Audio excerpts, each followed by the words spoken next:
Welcome back, folks. In today's episode of the SoulTalk podcast, I'm going to be sharing with you 5 keys to dealing with regret and eliminating it.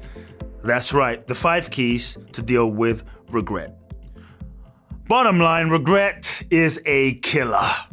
At some point of your life, you've probably experienced regret in some way, shape, or form. Regret robs you of peace in the moment. Regret limits your ability to create a fresh future. Regret is that feeling when you look back from the future and you wish you'd done it differently. We've all done things in our lives that we perhaps felt bad about. Maybe you judged yourself for.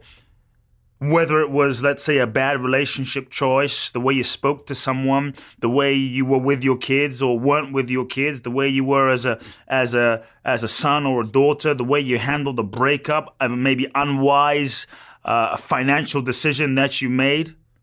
What are you still judging yourself for? What regrets do you still have and are you carrying? Maybe you've been holding yourself hostage, thinking you're a bad person.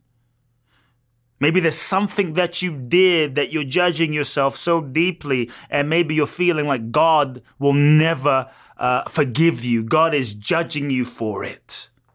So as we dive into this idea of, eliminating regret, consider this. What if you considered that God, or whatever you believe, the supreme intelligence, the infinite intelligence, the divine, whatever label you put on it, what if you considered this idea that God doesn't forgive you?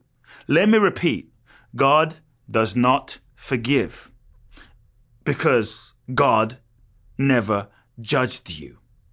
If that's so, then why are you still judging you? Judging what you did in the past actually just keeps you stuck in the past. It's futile. It doesn't change the past. It doesn't rewind what happened. It doesn't heal yourself or anyone in the past. It's actually a waste of time. You can't change the past no matter how much you judge the past. So holding yourself hostage, holding yourself a prisoner to the past only robs you of the present moment, limits your ability to create your future. The ego is constantly worrying about the future, anticipating what's going to happen in the future, robbing you of the moment, or is looking back in the past in regret, regretting what occurred, what happened, what should have, could have, would have, would have.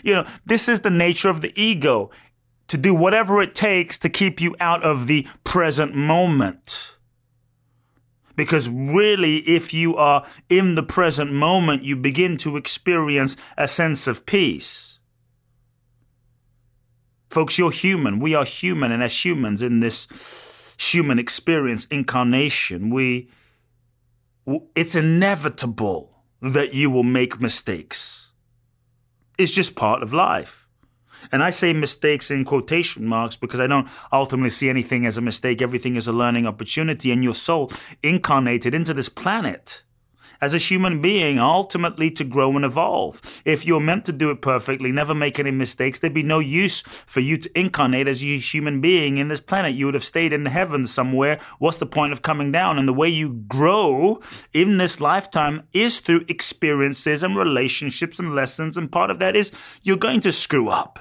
You're going to do things that aren't perfect. You're going to say things that you wish you hadn't. If you're going to do life perfectly, there'd be no need for you to be here.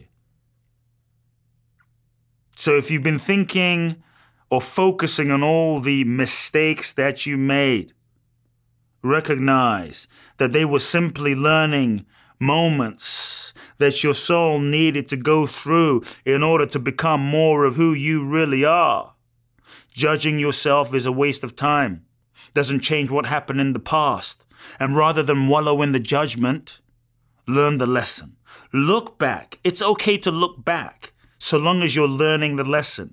And from learning the lesson, you commit to changing your actions from this moment into the future. Realize and recognize that in the past, you did the best that you knew how to do at that given time. Take a look back, folks, on anything you did.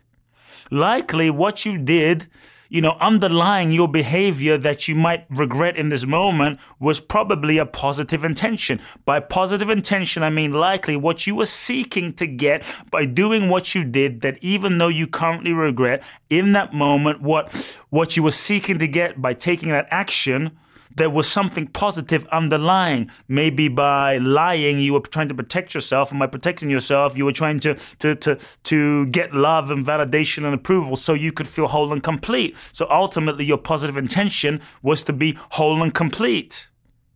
Everything we do has an underlying positive intention, even though the way we go about it and the actual tangible action may not be positive.